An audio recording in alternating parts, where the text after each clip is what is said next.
que estás grabando. Sí, sí, a mí me sale, no te preocupes. Vale, sí.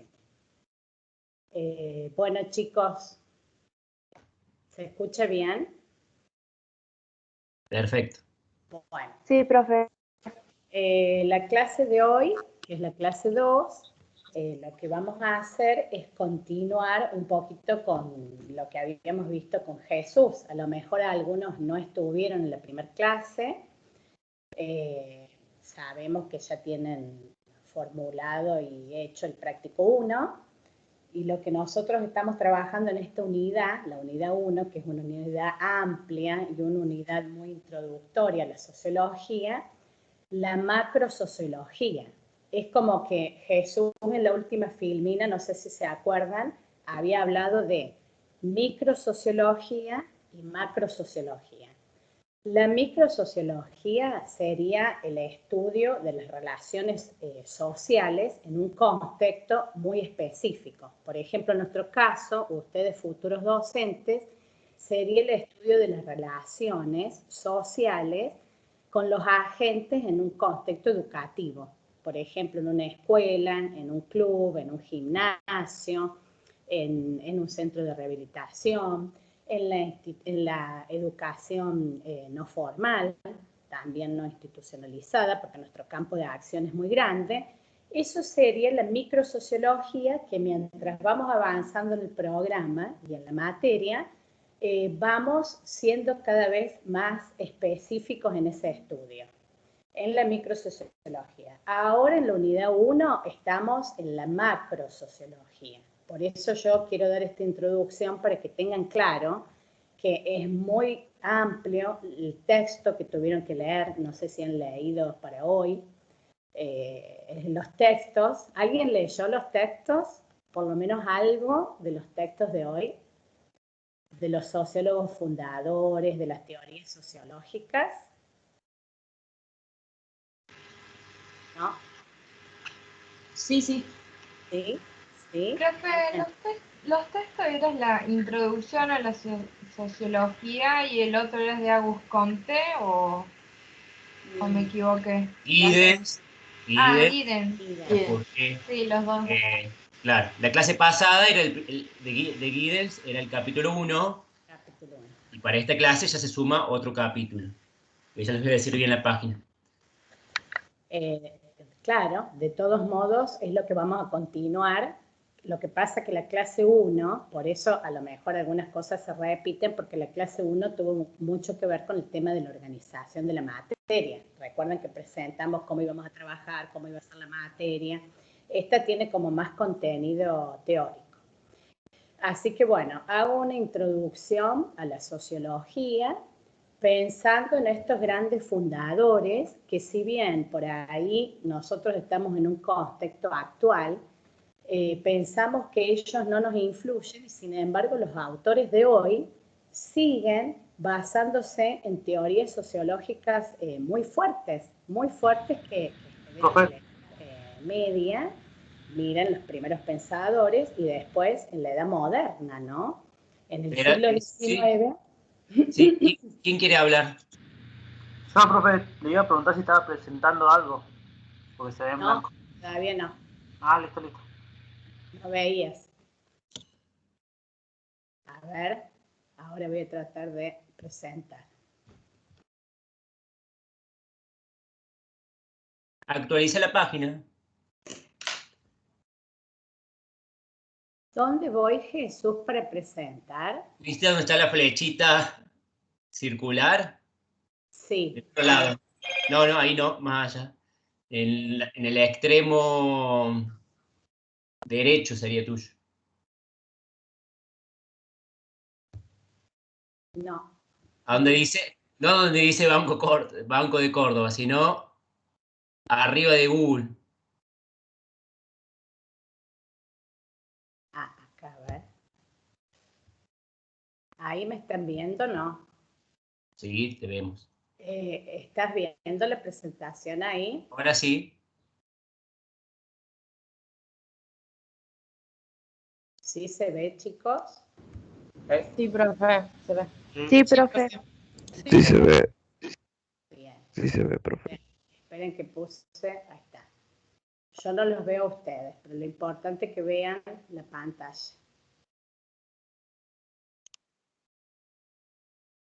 ¿Están viendo?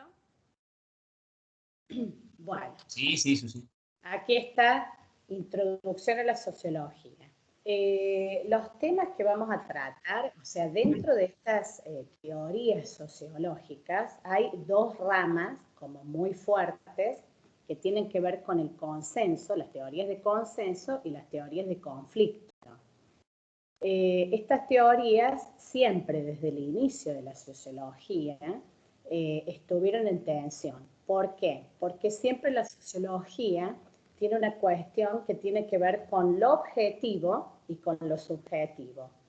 Lo objetivo es el conocimiento propiamente dicho, tratar de que se pueda estudiar los temas sociológicos desde un punto de vista como un objeto, como una cosa.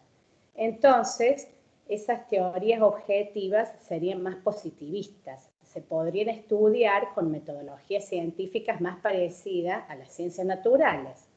En cambio, las teorías que se apoyan más en lo subjetivo tienen que ver con esto del estudio de la persona, de los deseos, en la época de la Edad Media comenzaban con el estudio filosófico de qué quería el alma del hombre y el espíritu.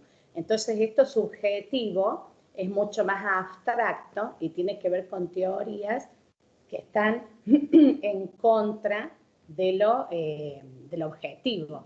Siempre esa tensión entre objeto y sujeto existió en sociología y también en otras ramas, o sea, en otras ciencias que tienen que ver con estudios de las personas, ¿no? En la filosofía, en la psicología, en lo que tenga que ver con la sociedad y el individuo como sí mismo. Los grandes autores y fundadores, que Jesús más o menos en la clase 1 los nombró, seguimos con esto muy fuertemente, los textos que tenían para hoy para leer, son Marx, Weber, Durkheim. Y bueno, hay conceptos muy prácticos y conceptos muy definidos que se trabajan en estos autores que tienen que ver con la clase social, clase social, teoría práctica y las relaciones de las teorías con la práctica. Como Jesús dijo en la clase pasada, el paradigma, o sea, la teoría sociológica, se apoya en un paradigma. Se dice que no hay una sociología. Se habla mucho de las sociologías, porque es como que cada autor defiende su postura desde su punto de vista. Entonces se habla de grandes paradigmas. El paradigma, ya lo habíamos dicho en la clase 1, es un ejemplo a seguir, es como, sirve de norma de convivencia, es una manera de ver el mundo, depende con qué lentes sociológicos, en este caso, vemos a la realidad. Si nos paramos desde una teoría del conflicto, vamos a ver el mundo totalmente distinto si nos paramos de una teoría del consenso. Si nos paramos desde una teoría mucho más positivista y mucho más económica y realista, va a ser muy distinta a desde una teoría que tenga que ver con las necesidades individuales del sujeto, ¿no? En cuanto a qué quiere para ser feliz en su vida. Entonces, son maneras de ver el mundo que son muy distintas unas de otras. También están los paradigmas sociológicos, porque paradigma podemos hablar, como les dije, de filosóficos, religiosos. El paradigma sociológico son representaciones y maneras de percibir, interpretar o explicar la sociedad y la forma en que esto opera.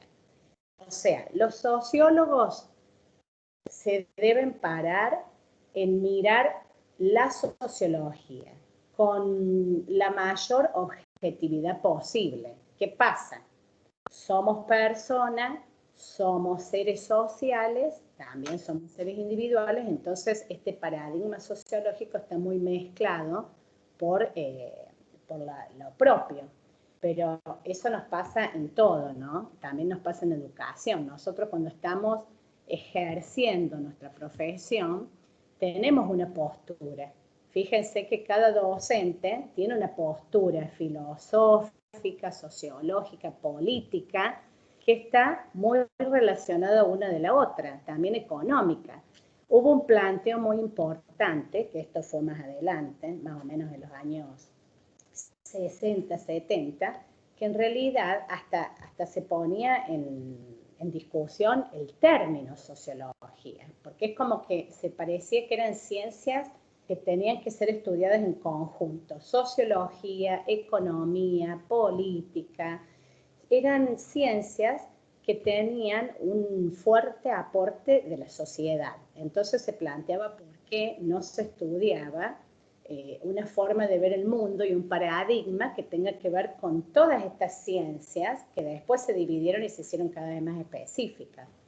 Pero así, en la Universidad de Río Cuarto, por darles un ejemplo, ustedes que son estudiantes de la Universidad Nacional de Río Cuarto, en economía se estudia sociología, en filosofía se estudia sociología, en psicopedagogía, en todos los profesorados. O sea, la sociología aporta como ciencia mucho conocimiento y mucho paradigma a las otras ciencias y disciplinas. Por eso es tan difícil lograr una objetividad, porque es muy grande el campo de acción. Ahí sucedió un ejemplo de Sí. grande de paradigma. Para mí es muy ejemplificador, valga la redundancia, de los monos. Sí. Siempre los doy, todos los años los doy el ejemplo, pero bueno, como diría Mirta Legrand, el público se renueva. ¿Cómo es el ejemplo de los monos? Unos investigadores pusieron unos monos en una jaula, arriba de la jaula colgaron bananas, ¿sí? Los monos subían siempre y sacaban las bananas para comer. Un día los mismos investigadores lo que hicieron fue electrocutar las bananas. Entonces cuando el mono subía, le daba corriente. Y cuando le daba corriente a ese mono, le daba corriente al resto de los monos también. Pasó un tiempo que los monos tenían hambre, subían, querían sacar las bananas, le daba corriente y le daba corriente al otro mono. Y así hasta que los monos empezaron a no subir más a sacar las bananas. En un momento, los investigadores cambian a casi todos los monos, dejan a un mono viejo y ponen a monos nuevos. Cuando suben los monos nuevos a querer sacar las bananas, el mono viejo lo que hace es agarrar y pegarle a los monos nuevos para que no suban, porque sabía que él también iba a tener consecuencias. ¿Qué pasó? Hicieron el mismo experimento siempre. Fueron sacando monos, dejando siempre monos viejos, hasta que un momento ningún mono subió a sacar las bananas. Y eran todos monos nuevos. No sabían por qué no había que subir a sacar las bananas, pero no subían. Y ese es el ejemplo, para mí, más expreso de lo que es un paradigma. Una explicación social de prácticamente todo el funcionamiento de la sociedad, que no se sabe por qué existe, pero existe. Y a medida que la explicación social no puede ser explicada por el paradigma, se van construyendo paradigmas nuevos. O sea que el paradigma no es algo que se funda una vez y es para siempre, sino que se va modificando. Cuando la sociedad no puede ser explicada con ese paradigma, empiezan a surgir paradigmas nuevos que permiten dar explicación. Como el ejemplo que dábamos, o mejor dicho, la nota histórica que dábamos del surgimiento de sociología. Hasta el momento de la sociología, la sociedad era explicada por la política y la economía. Cuando la política y la economía no pudo explicar más el funcionamiento de la sociedad, apareció la sociología. Y ese ejemplo, Jesús, que estás dando, creo que está grabado, está el video, ¿no? Grabado en el Classroom con la explicación. ¿O no está? En Instagram están los primeros videos que son horribles, los primeros videos que yo hice. Era la primera vez. Yo también hice. Pero bueno, hay videos en Instagram de lo que es paradigma, de la explicación de los diferentes sociólogos. No, para los chicos, les digo, los estudiantes de este año, en el Classroom de Sociología y en el Instagram, como dice Jesús, el año pasado, ¿qué pasó? La unidad 1, todavía no teníamos esta seguridad de cómo íbamos a dar la clase por el tema de la pandemia y todo lo que sucedió. Entonces, esta primera unidad la trabajamos más con videos, no así clase de virtual. Así que por eso tienen, incluso vamos a ver si agregamos, yo después les voy a agregar también un PowerPoint con algunos autores fundadores de sociología para que tengan así también como para estudiar y ordenarse un poco qué ideas tenían estos autores fundadores.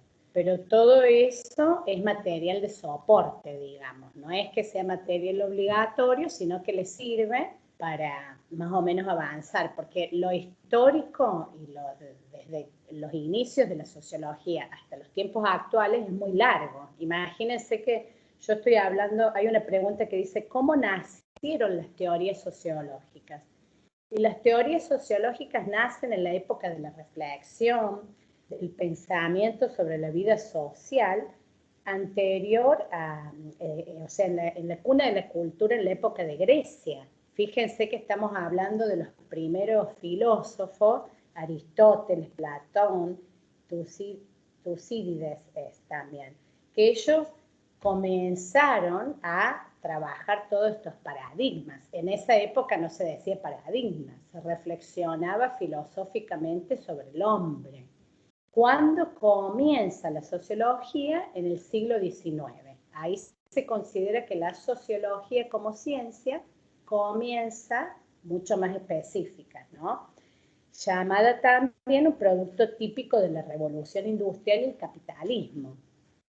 Fíjense que acá, en esta filmina, donde hablo de paradigmas, ya comienza con esta situación de capitalismo y de revolución industrial, donde el hombre tiene que acomodarse, por decirlo de alguna manera, en este nuevo mundo, un mundo que era totalmente productivo. ¿Qué es lo que era válido? La producción, que el hombre en la clase social donde estuviera, produjera y sea, digamos, útil para la sociedad. Hay diferencias en estos paradigmas. El de consenso, o sea, la sociedad tiene una relación de armonía. La sociedad es unificada con normas claras. En la teoría del conflicto, después vamos a ver que hay autores que están con la teoría del consenso y autores que están con la del conflicto. En la del conflicto, la sociedad está en lucha permanente. Es como que hay lucha de clases y hay cambios sociales muy grandes. El papel del Estado en el consenso, ¿qué hace el Estado? El Estado es regulador de las normas, y estas expresan los valores sociales, es como mucho más armónico, equilibrado y estático. En cambio, en el conflicto, el papel del Estado refuerza las normas, pero en definitiva, ¿qué dicen los sociólogos de la teoría del conflicto? Que a los que favorecen es solamente a los capitalistas, o sea, las clases altas. Es como que favorecen a los serían los empresarios, los bancarios, por dar algunos ejemplos, y dejan desfavorecida a las clases obreras. El orden social en el consenso es inconsciente. Es como por ahí esto que dice Jesús, ¿no? No se puede explicar, es como que inconscientemente todos acatamos las normas sin tener una rebeldía. Acatamos las normas y se hace un equilibrio sociológico puro, digamos. En cambio, en el conflicto, los hombres sí usan estos lugares para organizar la vida productiva. Si trabajan como trabajadores en una fábrica, organizan su vida de esa manera, con sus descansos, con su familia y con su trabajo. Y si trabajan de jefes o de burgueses, bueno, también tienen otro orden social que tiene que ver justamente con eso, con el trabajo, con el tema de la producción. Es como que se va haciendo cada vez más, digamos, distante la brecha de las clases altas con las clases obreras, porque es muy distinto el orden social que se da en una y en otra. Con respecto a los valores, en la teoría de consenso, hay consenso de valores que produce la sociedad. O sea, hay valores claros. Por ejemplo, en las teorías tradicionales era un valor claro que la primera forma de sociabilizar fuertemente y aprender era la familia. El valor de la familia, el valor de la religión, el valor de lo sagrado, eran valores rígidos que tenían que ver con un consenso, digamos, comunitario, sin discutir este valor y sin discutir la norma. En el conflicto hay permanente disputa de valores, o sea, aparecen nuevos valores o aparecen nuevos modos o se quieren imponer nuevas formas de ver y vivir que están en lucha permanente con quién gana la puja, ¿no? Quién es el que puede poner esos valores, imponer, digamos, esos valores. Cuando quieran decir algo o no entiendan algo o acotar, por favor, chicos, porque yo no los estoy viendo porque estoy viendo el Power. Yo tengo una duda, profe. Sí, contame. ¿Cómo es?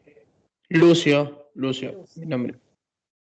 En el paradigma del consenso, en el texto, dice que la sociedad es vista como término de sistema y subsistemas.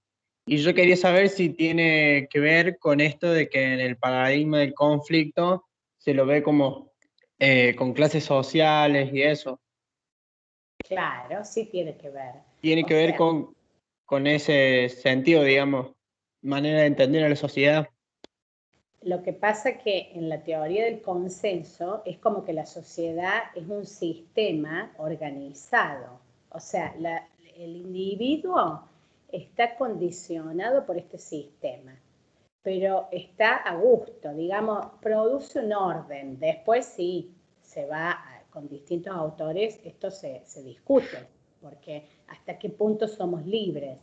Pero el tema del sistema tiene que ver con eso. Esta estructura social forma un sistema muy grande, una superestructura, que organiza la vida de toda la sociedad, ¿te das cuenta? De cada uno de los ciudadanos. En cambio, en el conflicto, ¿qué pasa? Se refuta eso porque se dice que ¿por qué todos tenemos que acatar todas las mismas órdenes? ¿Y por qué? Que esto sigue hasta el día de hoy, ya vamos a seguir avanzar, pero esto es una disputa hasta el día de hoy. ¿Por qué no pueden las clases más bajas, digamos, progresar y poder llevarse por sus individualidades y sus deseos y no por lo que impone esta superestructura que es la sociedad? ¿Se dan cuenta? Fíjate en la primera parte que dice son grupos que cooperan en armonía. Ese es el gran sistema, un sistema normativo. No sé si te quedó claro. Sí. ¿Sí? Bueno, ¿alguien sigue? Acá sigue para que más o menos vayamos aclarando consenso y conflicto. Ahí está lo que decías, de sistemas y subsistemas.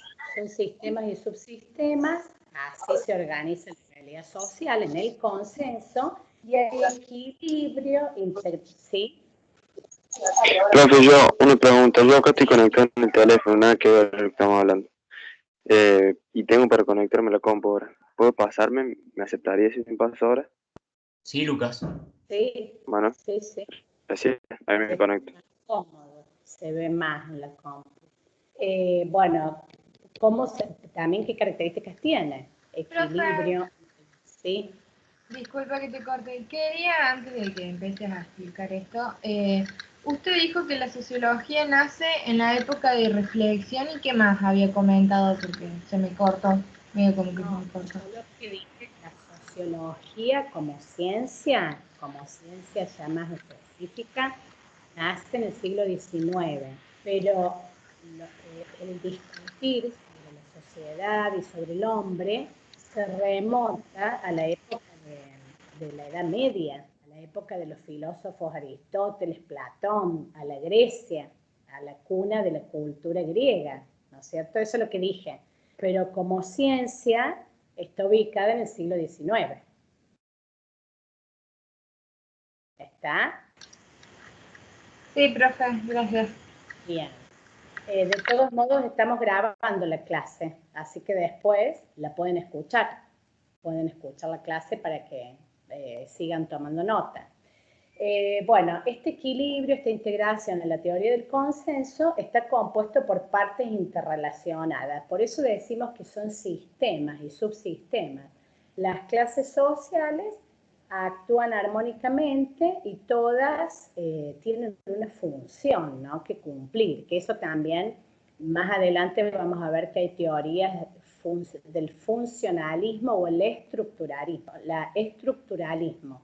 La teoría del consenso hace nacer teorías sociológicas que tienen que ver con el funcionalismo y estructuralismo.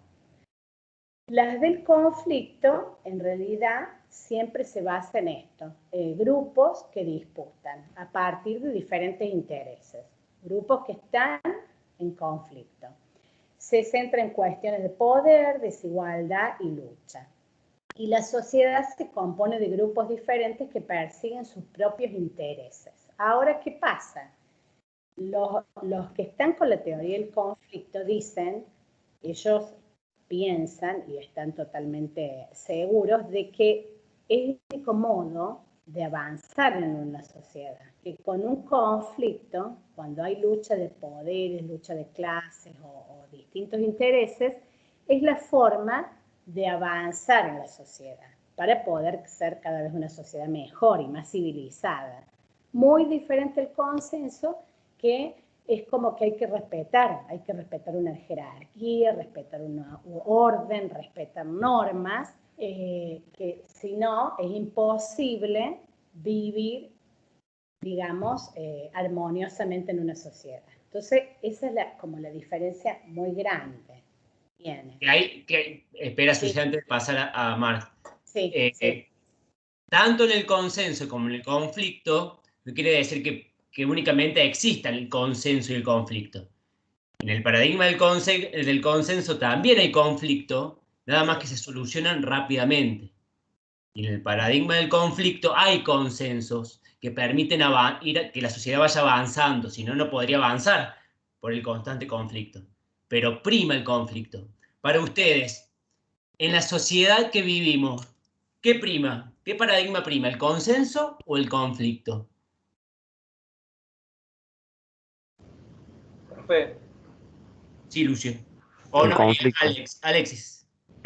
para mí hoy en día, prima el conflicto. Más allá que hay consenso en ciertas partes, en ciertas normas sociales, prima el conflicto.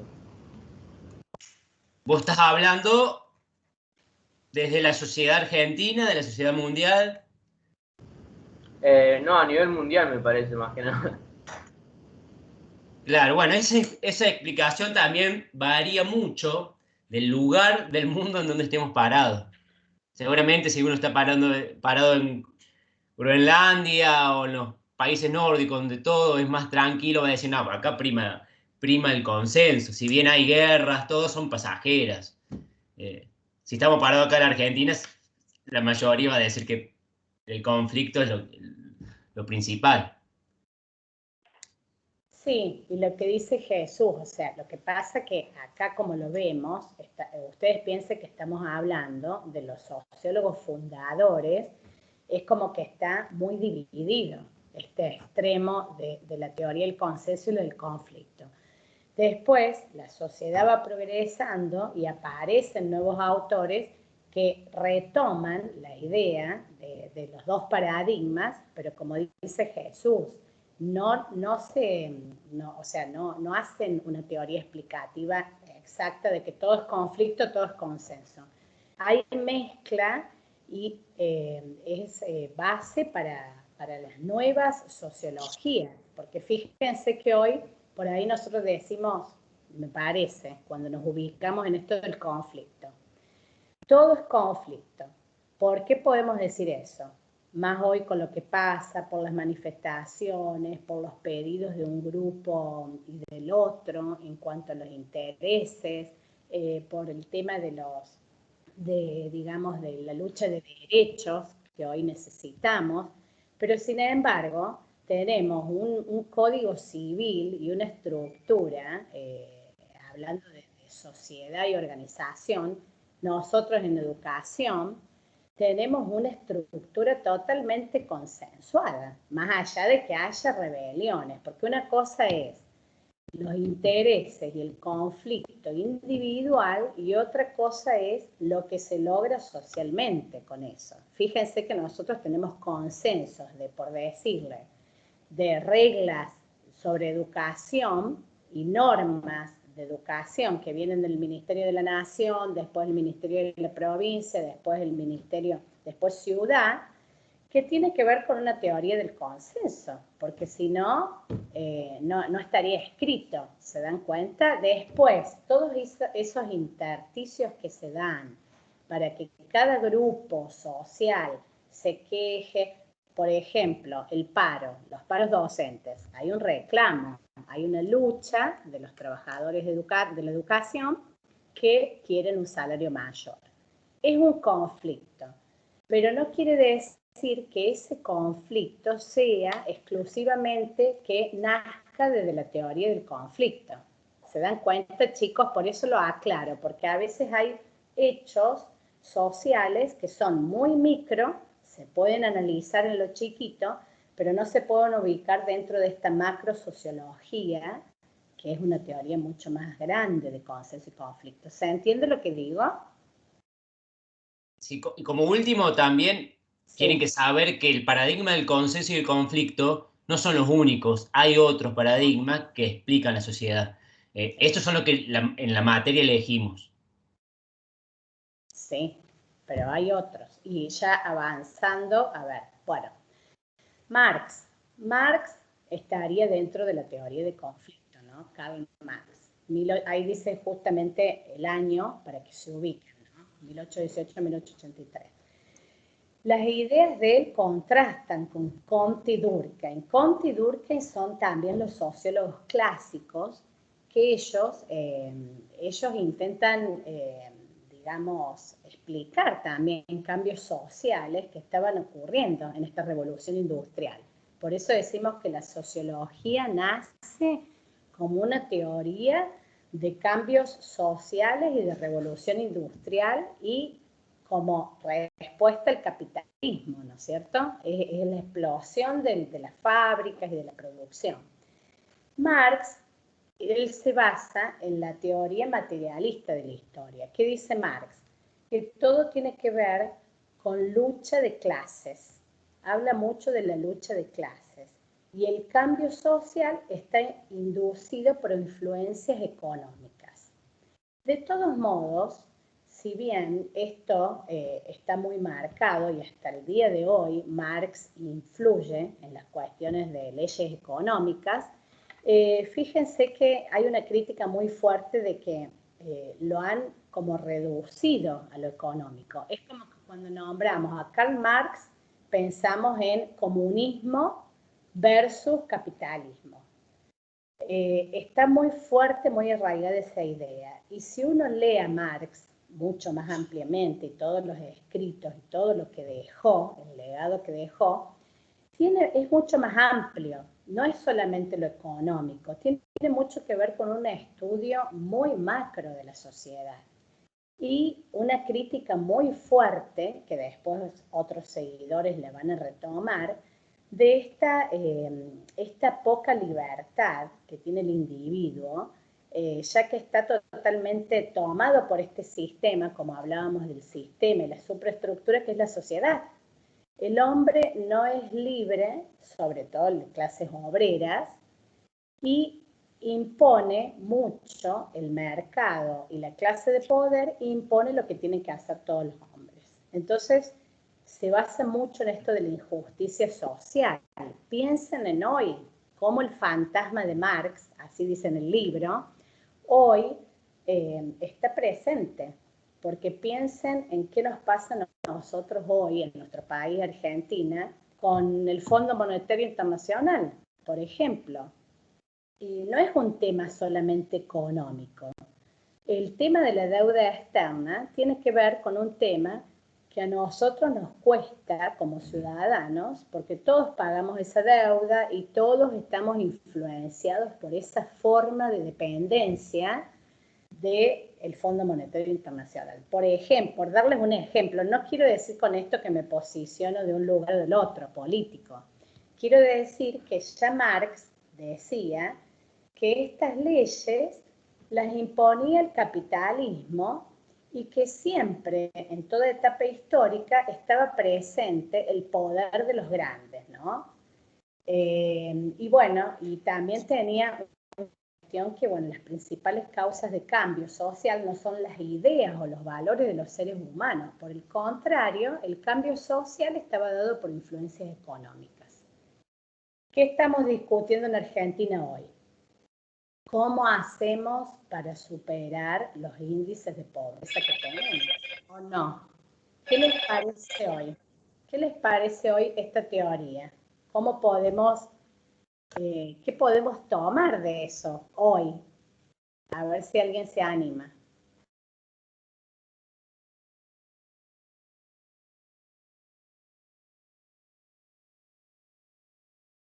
¿No?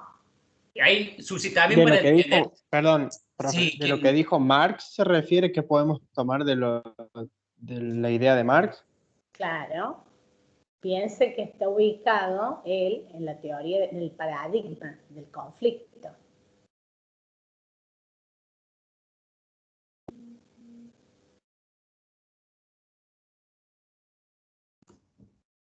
Sí, por ahí es difícil dar una explicación de Marx sin haberlo leído en profundidad, como decía Susi. Pero como que ciertamente todos conocemos un poco de lo que dice Marx. Sí, como Sí, digo ibas a decir yo, algo. sí. ¿Quién dice algo? Puede ser que, por decirte, con este tema de la pandemia, como que se dio más digamos, el tema de la división de las clases sociales, por decirte. Sí, se puso más en evidencia. Claro, fue más notorio, digamos. Incluso piensen que Marx era un defensor de la clase obrera y hay muchos en el justicialismo, por ejemplo, en el Partido Justicialista, hay mucha documentación que tiene que ver con los derechos que Marx pretendía para los trabajadores, que después están presentes hasta el día de hoy. O sea, no es que, por eso quiero nombrar la época, ¿no? 1818, 1883. Nosotros a veces pensamos que los derechos se dan de un día para el otro, o ahora hay mucha más igualdad de lo que había antes. Esto fue un camino, hay más igualdad de lo que había antes, pero fue un camino muy largo que tiene que ver con estos pensadores fundadores de lo que era una sociedad y de los derechos que tenía que tener una sociedad. Marx pretendía... Sí. Sí, disculpe, no, yo lo veo también más o sea, ahora estamos más como unidos por el tema de la pandemia y ahora ahora no tenemos tanta diferencia, porque estamos todos iguales. ¿En qué sentido te parece que están En el todos económico. ¿Cómo? En el económico, porque el paso todo es mundial, el tema de la pandemia, o sea, todos los países están avanzando más en el momento económico. Ay, te escucho mal, ¿puede Sí, ser? porque Lucía tiene... Espera. Ahí, José, yo te podría decir algo diferente. Que los países con más poder económico son los países que tienen más vacunas, que vacunaron a más. Los países con menos poder económico son, como el nuestro, países con poca vacunación o que tienen nula vacunación, países también en donde se presenta el problema de la vacunación VIP, digamos. No sé si igualó a todos. Aparte de eso, Carencia. sin Lucio, ¿qué ibas a ir decir? más lejos, profe, también entre nosotros, entre los estudiantes de la universidad, no sé si estamos en condiciones de igualdad, porque si hoy en día no tenés un buen celular o una computadora y un celular, no podés asistir a clases, no podés hacer los trabajos. Tampoco estamos, y tampoco si no tenés internet, si no tenés conexión a Wi-Fi, tampoco podés acceder a las clases. Entonces no sé si estamos en tantas condiciones de igualdad hoy. Sí, yo los invito a que, más allá de que es largo, que los textos son largos y que es mucho lo que hay que leer, léanlo, no saben lo interesante que es esto que decías vos de la tecnología. ¿Cómo es tu nombre el que habló? Lucio. Lucio, que hablaba del tema de la igualdad en cuanto a la conexión, la conectividad. Hay un sociólogo moderno de ahora, de los tiempos de ahora, Castells, que es español, que habla de eso, y ya esto se está hablando hoy, que la democratización y la igualdad tiene que ver mucho con el tema de las redes, de la conectividad y del acceso a la comunicación, porque hoy el mercado se rige en esos medios. Karl Marx, acá decíamos que quien regía el tema de la organización de la sociedad y de los grandes cambios era la clase capitalista. En ese tiempo, ¿quiénes eran? Los dueños de fábricas, los bancarios, los burgueses, los que tenían capital y dinero. Manejaban a toda la clase obrera. Ahora los que nos manejan el tema de cómo uno está incluido o no en una sociedad en cuanto a igualdad, más allá de que algunos tengamos más capital económico que otros, tiene que ver con esto. Castells habla mucho de los medios de comunicación y de la conectividad, de tener los teléfonos y tener el tema de como es de las computadoras. También hay un ejemplo que, por ejemplo, dicen que en Estados Unidos hay como 3 teléfonos por persona, 2 teléfonos por persona, totalmente conectados en todo sentido, y en África, en algunos países del norte de África, los ciudadanos para acceder a un teléfono están a 2 horas de acceso al teléfono, no tienen ni teléfono, ni internet, ni nada. Ahí está lo que decía Jesús, depende en dónde nos posicionamos, en qué lugar específico y en qué contexto, vamos a evaluar cómo están estas desigualdades. Y lo que vos decís es cierto, no todos los estudiantes, o sea, sí, por ahí entiendo lo que dijo primero, no me acuerdo quién, que estamos todos iguales. Primero alguien dijo estamos todos iguales, no me acuerdo quién era. José. Creo que estamos iguales Sí, en que todos... Profe, sí. Yo lo dije en la forma de la globalización de la pandemia. O sea, que estamos así tecnológicamente y bueno. Pero algunos, como dijo Lucio, que no tenemos, algunos no tienen celulares, otros sí, así. Pero económicamente y socialmente, en el mundo, estamos todos con el mismo tema de la pandemia, o sea, virtualmente. Yo creo que esto nos ha mostrado, yo en eso comparto con vos, la cuestión mucho más de la esencia del hombre, de la esencia de la persona. ¿Qué nos mostró esto? Que somos todos iguales, que todos tenemos salud o no, podemos morir o no, o sea, esto de volver a la esencia de que más allá de que unos tengan más plata, otros tengan menos plata, unos tengan más conectividad, otros no, en cuanto al virus, nos sacudió muy fuerte porque somos todos iguales. En eso somos todos iguales, en que no podemos hacer más de lo que la sociedad de la salud hoy nos puede ofrecer, ¿no? Hoy la ciencia de la salud es la que nos puede ofrecer como una salvación, pero hasta cierto punto. Entonces en eso sí, somos iguales, pero a la vez, como decían ustedes, ha puesto en evidencia por los medios de comunicación que muestran cómo viven algunas personas y cómo es el tema de la pobreza, que a veces uno con la movida de la vida misma no lo ve. Nos encerraron, nos dejaron cada uno en su casa, se empezó a ver cómo en las casas nos podemos cuidar. Hay casas que son mucho más contenedores y que podemos cuidarnos más que otras casas, que no tenemos los medios para poder decir, no me hace falta salir a comprar tantas cosas y no tengo la tele, no tengo teléfono, no tengo, ¿se dan cuenta? Entonces en eso marcó igualdades y diferencias. Bueno, vamos a seguir porque... Ahí volviendo a Marx, Susi, sí, presenta 3 conceptos importantes en su teoría, sí, que es el proletariado, que sería sí, el empresario, y la clase social, la clase trabajadora, que es la que hace el trabajo, y el concepto de plusvalor. sí. El concepto de plusvalor es muy importante en la teoría porque representa la ganancia extra que tiene el empresario sobre la tarea que tiene el trabajador para hacer el producto. Por ejemplo, mi trabajador trabaja 2 horas para hacer 100 lapiceras. Yo le pago 100 pesos por esas horas que trabaja, pero gano 400. A mí la lapicera me sale 150 pesos para hacerlo.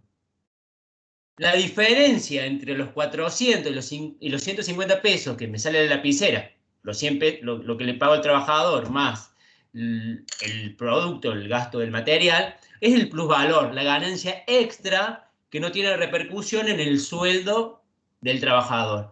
Y es una gran importancia, por esto Marx siempre se centra en la teoría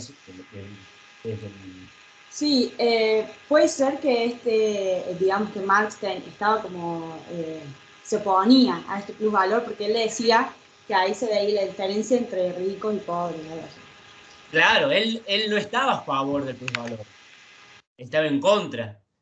Claro. Para Marx la sociedad tendría que ser igualitaria, todos ganar lo mismo, tener lo mismo, y el plusvalor, que él lo expresa como parte del capitalismo, y por eso siempre está, si nosotros nos ponemos a pensar a Marx y ponemos en contra algo, sería en contra del capitalismo, es porque en el capitalismo es la expresión máxima de ese plusvalor. El empresario tiene la mayor ganancia del trabajador y el trabajador es prácticamente explotado. Claro, si después avanzan en el texto, ya en la época de los 60, que está la escuela de Frankfurt, o sea, toda la parte, digamos, del apogeo de la sociología, se toman cuestiones de Marx y también de otros autores, también de Comte y de Durkheim, que tienen que ver con otro concepto, que antes Marx, ¿qué decía? Comunismo. Se toma el concepto de comunidad. Fíjense que son conceptos que los tenemos hasta el día de hoy. En ese concepto comunidad es como mucho más equilibrado, no es extremo como Marx. O sea, en la comunidad hay una colaboración y cooperación, entonces tiene que ver con teorías que están centradas en el sujeto, porque más adelante van a ver que todos estos paradigmas del consenso y del conflicto se transforman en teorías centradas en la estructura, hay teorías centradas en la estructura, esta sociedad, esta burocracia, esta forma de estar nada superestructura, a teorías opuestas que tienen que ver con estar centrados en el sujeto. El sujeto es un individuo que colabora y participa en una comunidad, es útil a la sociedad, pero también recibe beneficios. Entonces se va equilibrando en estos dos paradigmas. Pero bueno, vamos a... presento la filmina que viene Jesús, comienza a hablarle que me tocan el timbre. Seguí Jesús. Jesús. Acá estoy, Susi. Sí. Pasa la otra, porque eso es lo que veníamos hablando. Sí. Paso la otra. Ahí está. Sí, el capitalismo es un sistema clasista, ya está. Esto lo hablamos, ¿no? Sí. También examinó cómo se habían desarrollado las sociedades. Bueno. Los sistemas sociales pasan de un modo de producción a otro en virtud de las contradicciones que se producen en sus economías. Eso ya lo hablamos. Son la lucha de las clases. Pasamos Claro, por Durkheim. porque para Marx los cambios sociales se daban a través de los cambios económicos, las diferentes formas de producir y de explotar al trabajador son lo que producen los diferentes cambios sociales. Profe, una pregunta. Sí, José. ¿Cómo eran los tres ejemplos? Era, profe, proletario, consenso plus Son valor. no ejemplos, sino conceptos principales para la teoría de Marx. El Sí, proletariado, claro. la clase Claro. trabajadora y el Sí. plusvalor, que es uno de los conceptos principales. Y que no es el único que Marx habla. Claro. Sería proletariado, consenso plus valor y el otro. La clase trabajadora. Clase trabajadora. Gracias, profe. Bien. Profe, Sí, antes de que arranque, no sé si le avisaron los que tenemos que ir a hacer prácticas de deportes, nos dijeron que podíamos salir media hora antes para ir allá a la uni. Sí, ¿quién les dijo? El profe Memo nos dijo. Ah, no me dijo nada el profe Memo.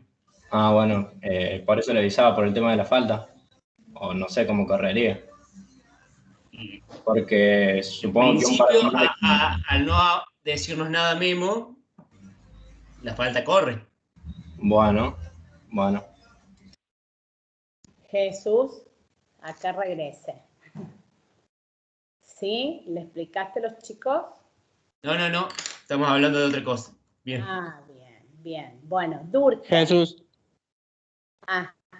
¿Quién pregunta? Ahí otra cosa que preguntaba recién, no me acuerdo quién. Sí. Otra manera de llamar a la clase trabajadora era la burguesía. Que no me salía la palabra, me quedé pensándola. Claro. La burguesía. Es el revés, claro, ahí me confundí yo. Sería el burgués, sería el empresario.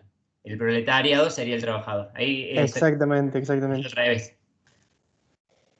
Hay a ver, yo lo había separado y ahora no lo encuentro. Bueno, hay una fotocopia en el libro de Introducción a la Sociología, está esa diferencia de clases sociales. Fíjense que comenzaba con el comunismo primitivo, después la época feudal, después la burguesía, el capitalismo. Es como que son distintos, son grupos sociales que se denominan de una determinada manera de acuerdo a la época. La época de la burguesía, el feudalismo, el feudalismo, ¿viste? El régimen feudal, unos pocos ricos y príncipes que mandaban a toda la clase.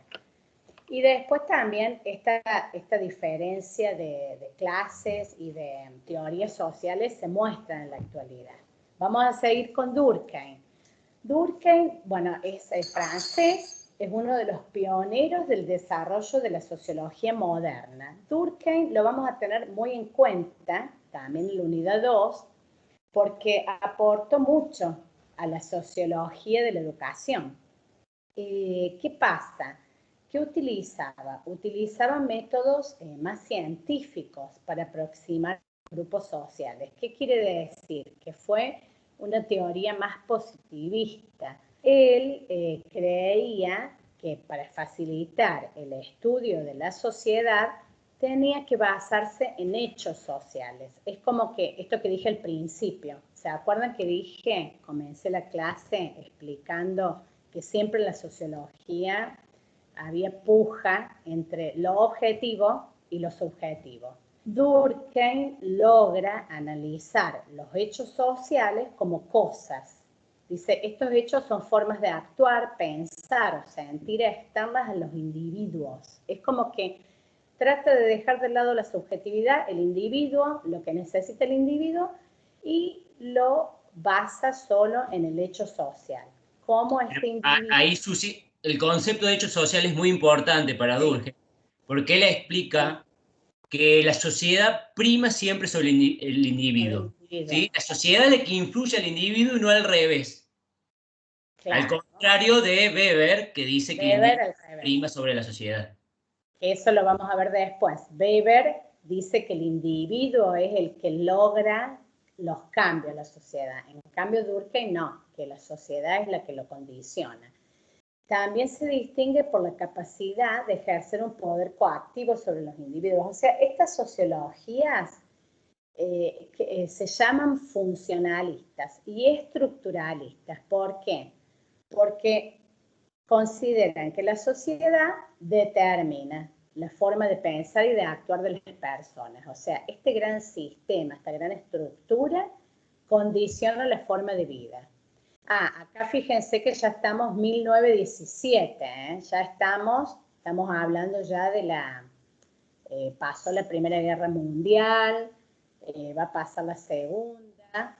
Durkheim, que dice que la sociedad está compuesta por individuos que la integran, pero no es solamente la sumatoria de individuos, es mucho más que eso. Y la sociedad, como decía Jesús recién, tiene preeminencia sobre el individuo, o sea, es más importante, influye más lo social que lo individual. Y mostraba que incluso algo tan personal como el suicidio, porque Durkheim trabajó 3 conceptos muy grandes, que no solo los trabajó, creó teorías, esto fue un material muy fuerte para las ciencias como la psicología, como la sociología, como la economía, la educación.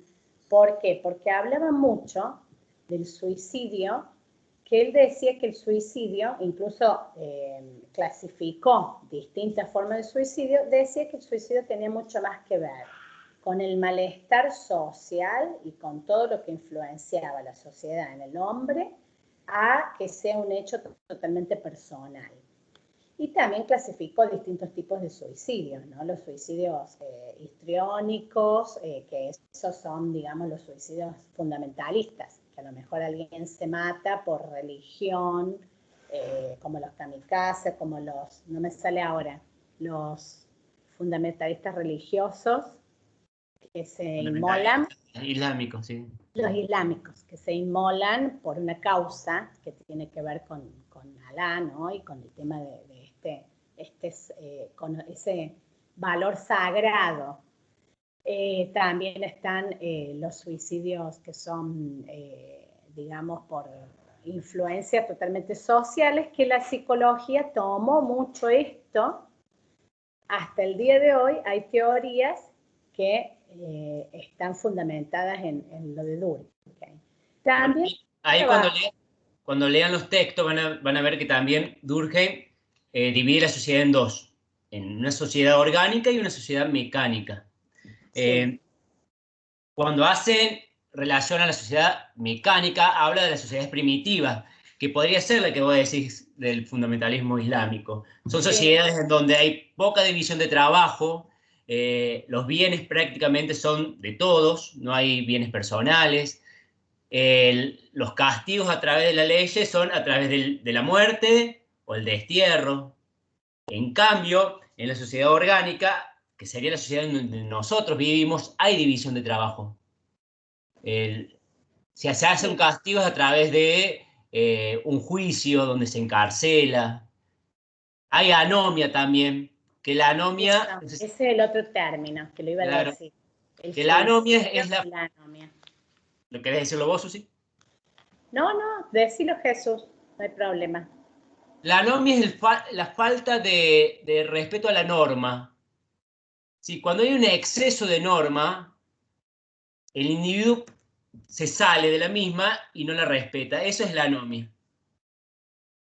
Y acá está, mira, fíjate que dice que estudió la estabilidad social, es decir, los valores compartidos por una sociedad, y esto, o sea, conforma la conciencia colectiva. Cuando hay anomia, no hay conciencia colectiva, es como que no se respeta, como decís vos, Jesús, esta norma social, ¿no? Y este término, si piensan en el hoy, nosotros por ahí decimos mucho, ya lo trabajamos en educación como un tema más individual. Decimos mucho lo de apatía. No sé si saben que ahora mucho se trabaja con el tema de empatía, si sos empático o sos apático. Bueno, la apatía es esto de que nada te gusta, que nada te conforma, no tenés ganas de nada. Si bien no es a la norma, como en su inicio, tiene que ver con eso, ¿no? Con el separarte de la norma social. ¿Entiende lo que es el concepto de norma, no? No es alguien que se llame norma. ¿Se entiende? Porque no es lo mismo norma que ley, aunque suene parecido. ¿Entienden o no? No queremos con Jesús, yo que estoy dando la clase hoy me siento como que estamos hablando mucho y queremos que entiendan, no hablar como loros de lo que hemos leído. ¿Se entiende, chicos? ¿Vamos bien? Sí, profe, lo que iba entiendo es, Sí.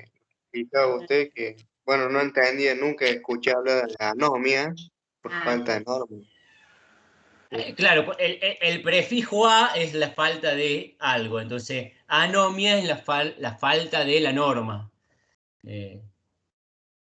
Siempre que tengan el prefijo ese. Lo importante es esto, saber que la norma no es algo que está escrito, sino que es un consenso social que hace que las personas deban actuar de cierta manera. Sí. Seguramente decimos, todos vamos a una plaza y no tenemos que pelear. O en la plaza no se puede fumar marihuana, por ejemplo. Eso es una norma establecida por la sociedad, que puede figurar en una ley escrita o no.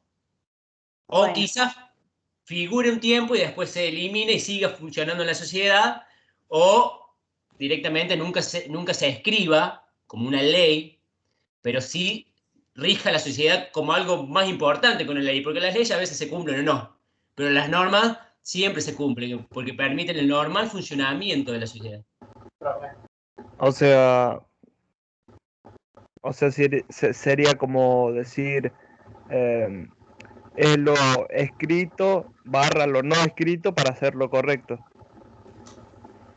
Claro, la norma puede estar escrita o no. Lo importante es saber que es establecida por la sociedad y puede ser después escrita, reglada. Jesús, le voy a dar un ejemplo, a ver si te sirve, si les sirve a todos, que es actual y tiene que ver con lo micro, lo más pequeño, digamos, microsocial. Por ejemplo, en la escuela, hace muchos años, ya hace unos 10 años, se habla mucho y se ha creado el acuerdo de convivencia escolar. ¿Qué es el acuerdo de convivencia escolar? No es un reglamento estricto, son normas de convivencia, normas. ¿Qué permite este acuerdo? Digamos, escribir supuestos de cómo tenemos que actuar en la escuela para que haya una organización y una fluidez social dentro de la escuela. Este acuerdo, ¿quién lo hace? ¿Quién lo establece? Los directivos, padres, los no docentes, los estudiantes, la familia, ¿se dan cuenta? Entonces ese acuerdo forma una conciencia colectiva y te organiza y te armoniza en qué vos podés hacer y qué no, qué derechos y qué deberes tenés. Lucio, ¿querías decir algo? Un acuerdo escrito, una norma escrita. Algo que no esté escrito, más pequeño, acá con esto termino, Jesús, para ver si entienden. Algo que no esté escrito, por ejemplo, la familia, nuestra, digamos, burbuja pequeña, que es una estructura social, la familia, hay normas que serían los límites, por ejemplo, en una familia con hijos chicos. Los padres planteamos límites que tienen que ver con esto sí se puede, esto no, esto te hace bien, esto te hace mal. Eso no está escrito, pero en algunas familias está consensuado, en otras no. Ya después cómo se aplica la norma o el límite es otro cantar. Pero no sé si te das cuenta con este ejemplo qué quiere decir. Y la anomia es no seguir esa norma, falta de esa norma. Incluso puede ser no solo que no seguir la norma, sino que la norma no está. A veces hay muchos conflictos sociales porque no hay existencia de normas, ni tampoco en la familia a veces no hay existencia de límites. O puede ser la anomia de uno de los integrantes porque no respeta la norma, por una cuestión individual, ¿no? Una rebelión individual. No sé si se entendió. Sí, sí. Bien. Pasamos a Weber, Max Weber. Muy bien. Bueno, Weber es sociólogo alemán, muy estudiado por todos los sociólogos actuales. Sigue, así como Marx sigue en los escritos y las teorías actuales, Max Weber es realmente fundador y actual, ¿no? Más allá de que el periodo es de 1874 a 1920. ¿Qué aborda él? La economía, el derecho, la filosofía, la historia comparada, además de la sociología. Estuvo muy influido por Marx, pero fue muy crítico en algunas ideas principales. O sea, Weber, ¿qué decía? Que los factores económicos sí eran importantes, pero el impacto de las ideas y los valores sobre el cambio social eran muy significativos. Weber decía que había que darle importancia a la acción social. Es como que él pensaba que la persona y el cambio de cada persona influenciaba mucho para progresar en esta sociedad. Y señaló que la motivación y las ideas del ser humano son las fuerzas que impulsan el cambio. O sea, ¿qué pasa? A diferencia de Marx, Marx pensaba que la sociedad y el capitalismo y la clase social alta era la que manejaba todo y que el individuo estaba como más, digamos, sometido a eso y explotado. En cambio, Weber dice que el individuo tiene capacidad para actuar libremente. Más allá de toda esta estructura, no le daba esa importancia a esta superestructura, sino que estaba la libertad individual y que el hombre no era solamente un ser totalmente, digamos, dócil, que no tenía ninguna idea para aportar ninguna acción a llevar a cabo para mejorar la sociedad. Bueno, ahí, a diferencia de Durkheim, que presenta el concepto de hecho social, Weber presenta el concepto de acción social. Que la acción social son todas aquellas acciones que tienen sentido para el individuo realizar, que puede ser ir a trabajar, ir a la iglesia, y que puede repercutir en otro individuo o no. Por eso es importante.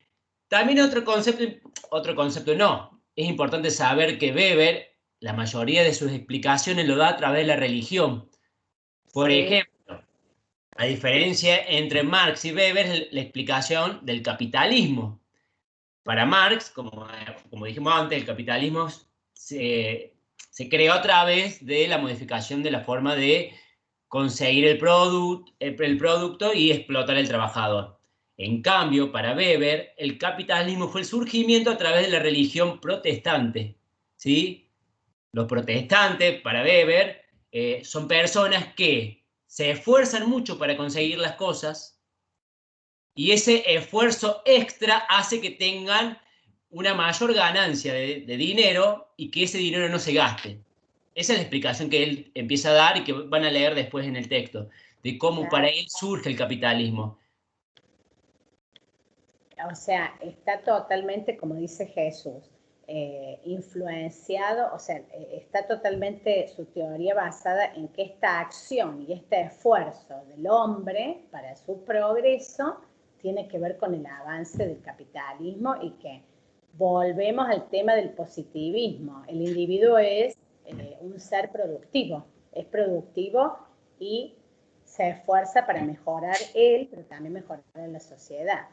Claro, bueno, eso sí, pero para que quede limpio, lo importante es saber esto, que Weber da explicaciones a través de la religión, por lo general, porque él estudió bastante la religión, y el concepto de acción social, que es la que se diferencia de Durkheim, que es hecho social. Claro, el hecho social. O sea, estudia a la persona en todas estas variables. Fíjate que no, religión muy fuertemente, también está el concepto de raza, nacionalidad, sexo, el contexto familiar. Por eso se estudia tanto Weber hoy. Todo el tema de en qué contexto social está es cómo va a formarse la persona, ¿no? Y los 3 indicadores de clase, o sea, ¿qué dice Weber? Que hay 3 indicadores que, digamos, ubican a la persona en alguna clase social que tiene que ver con el ingreso económico, con la educación que tenga y con la ocupación. Piensen que después Bourdieu lo va a tomar en el tema del estudio de campos. Vieron que el campo está el estudio de lo cultural, lo simbólico, lo social, ¿no? El estudio de campos y lo económico, el capital económico, el capital cultural, el capital simbólico. Todo esto sale de estos sociólogos fundadores. Y tener claro esto, Marx estudia el hecho social, Durkheim, el hecho social, y Weber la acción social. ¿Hasta ahí vamos bien? Bueno, acá tenemos un poquito más, ¿eh? Vos esto que Jesús habías dicho, Jesús lo dijo antes, no sé si vamos a repasarlo rápidamente, estos términos que Marx usa se basan en mucho más criterios económicos. Vos habías hablado, Jesús. No, digo que tenía el micrófono apagado, pero digo, Lucio levantó la mano. Sí. Sí. Yo tengo una pregunta en cuanto a la definición de clase social. Cuando se refiere a segmento de la población que difiere de otro segmento de la misma, ¿a qué se refiere con segmento? Porque no me queda claro eso. El segmento sería el grupo de personas con creencias similares que realizan acciones similares. Sería, no sería la definición de clase social, sino sería como... No comprendo del todo. Digamos, porque vos estás dando una definición que es marxista desde lo económico, sí, claro. Pero como mostró ahí Susi, se puede identificar la clase social también por la raza, la nacionalidad, el sexo, el contexto familiar, la religión. Es una explicación que da Weber. Después tenemos la básica, que es el ingreso, la ocupación y la educación. Lo que pasa que, ¿por qué está así? Porque Weber, es lo que dije, amplía mucho más su investigación. Es como que, ¿qué le criticaba a Durkheim o a Marx? Que se basaban en algo mucho más específico. En cambio, Weber hace un estudio, ya haciendo un estudio importante de la religión.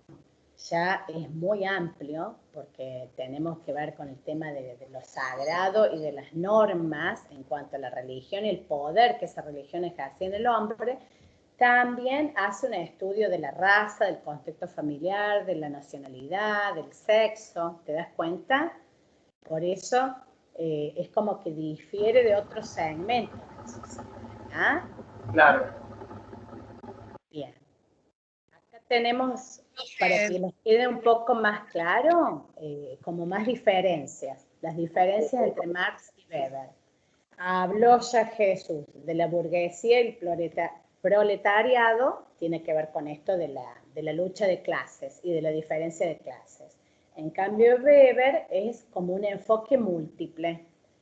Analiza el poder, la riqueza, el prestigio, y no se queda en eso. Weber es como que al basarse en la acción del sujeto, él piensa que el sujeto puede progresar. Es como que esta clase social que ponía Marx era más rígida. En cambio, Weber como que cree que puede avanzar el sujeto a adquirir otra clase social por este esfuerzo y por esta acción que realiza.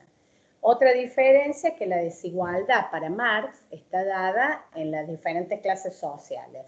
En cambio, para Weber hay muchas desigualdades y la clase es solo una de estas. La clase social es solo una. Otra desigualdad es la vivienda, donde viven, el contexto cultural, el tema de lo religioso, el tema de la familia. Todo eso lo analizó mucho más ampliamente que Marx.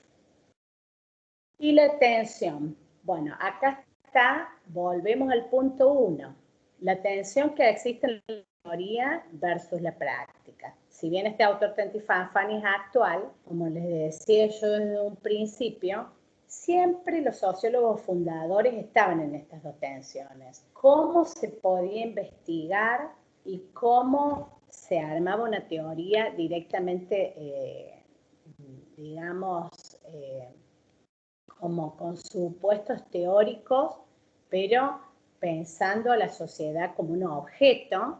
En cambio, una teoría mucho más subjetiva que se pensaba la sociedad como una interacción de sujetos. Para los teóricos, el mundo de la escuela, por ejemplo, acá doy el ejemplo de la escuela porque es un campo donde nosotros trabajamos y ustedes el día de mañana pueden trabajar, también puede ser el mundo de los gimnasios, es un objeto de investigación, o sea, es como que es objetivo, es teórico, se mira la escuela desde lejos. En cambio, para los otros, para los prácticos, es un lugar de trabajo. Mira desde cerca estando allí. ¿Qué pasa con esto? Se le da valor y legitimidad al conocimiento que se genera desde ambas posiciones. Por ejemplo, ¿qué se hace mucho en nuestra Universidad Nacional de Río Cuarto, en el profesorado de Educación Física? Tratamos de hacer una investigación basada en la práctica. Es como que se mira desde el lugar del trabajo. Ya más adelante, cuando ustedes avancen en los cursos, por ejemplo, las materias, por decirles, cuando ya tenemos práctica profesional docente, que van a trabajar en la escuela, van a hacer la práctica en la escuela para su formación como profesores. Vamos a tratar de investigar y hacer teoría desde ese lugar de trabajo, desde el mismo campo. Entonces es una mirada mucho más de cerca, estando en el lugar. Otro posicionamiento contrario es el teórico, que el teórico mira la escuela desde lejos, pero no está en el campo. Por ejemplo, ¿qué pasa hoy? Hoy hay mucha crítica con el tema de los ministerios. Fíjense qué nos pasa a nosotros en la escuela. Hoy ni siquiera estamos con normas que tienen que ver con el Ministerio de Educación. Hoy tenemos normas en la escuela que tienen que ver con el Ministerio de Salud de la Nación. Hoy nos rige, acá en Río Cuarto, el COE provincial, COE regional. ¿Cómo mira ese COE regional, ese COE provincial que es desde la salud? ¿Cómo mira la escuela?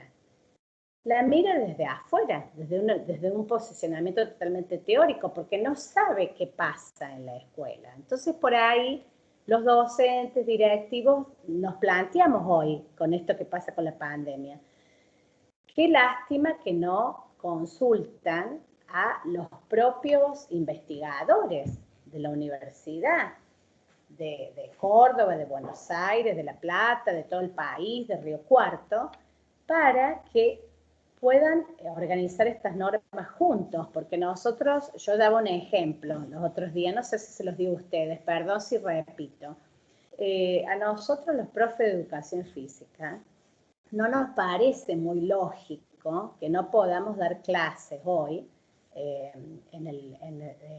clases presenciales. Es como que tenemos que dar clases virtuales porque no se puede hacer actividad física, porque no hay mucho movimiento, por los contagios, por todo. Y podríamos dar actividad física en el patio, total, los chicos están con burbujas. Aparte, podemos dar a primero y segundo año y tercero en el aula, muy poquitas veces llevarlos al patio, ¿no? Y no a cuarto, quinto y sexto. ¿Por qué? porque se organizó la franja horaria de esa manera, porque se le dio prioridad a las materias troncales. O sea, esto es muy largo, pero es un ejemplo de cómo una teoría, cómo cambia cuando uno va armando una teoría y va consensuando normas, mirando al campo desde adentro, desde el lugar de trabajo, o mirándolo desde afuera. ¿Se entiende? Susi, Sí. vos sabés que, bueno, que yo hago suplencia en el Colegio San Ignacio Sí. y las normas son distintas. Son distintas, sí, sí, Sí, sí. porque, Tienen doble escolaridad y lo hacen, creo que una semana inglés y una semana... claro, pero bueno, pero yo fui a dar clase y fueron presenciales en el patio al aire libre. Como debería ser. Exactamente. Sí, sí, sí, ahí está lo que decís vos, Fer, el tema de que, bueno, sí, cada institución después tiene sus propias normas. Lo que pasa que ahí se entrecruza todo el tema de la sociedad y la influencia de la sociedad y de la normativa general, porque, por ejemplo, ¿qué directivos se animan a decir otra cosa que dice el COE? ¿Qué sucede si hay contagios? O sea, hay como que ahí estamos como enjaulados, ¿no? Con el tema de la decisión que toman los grandes, el ministerio más arriba, digamos. Pero bueno. Claro, sin consultarlos a ustedes. ¿Cómo? Sin consultarlos a ustedes que realmente están en el área de batalla. Sí. Chicos, es la hora. Jesús, ¿puede ser que sean las 10? Hola. Sí, son las 10, Susi. Sí, profe, sí, son las 10. Son las 10 y no terminé la clase. Bueno, chicos. La Sí, clase que profe, viene son las 10 y usamos tenemos los primeros minutitos. práctica en la uni. ¿Cómo? Tenemos práctica ahora a las 10 en la uni. Sí, sí, y yo tengo clases también. Chicos, vamos a tener que la clase que viene retomar un poquito porque lo que sigue, ustedes lean todo el texto porque vienen los enfoques en sociología que el funcionalismo estructural, como yo les decía, estas teorías de los fundadores, los primeros fundadores y los pensadores, siguen después con nombres que tienen que ver con funcionalismo estructural, con teorías sentadas en el, interaccionismo. Uno es funcionalismo estructural y el otro es el interaccionismo simbólico. Chicos, nos vemos la clase que viene. Jesús, ¿querés decir algo?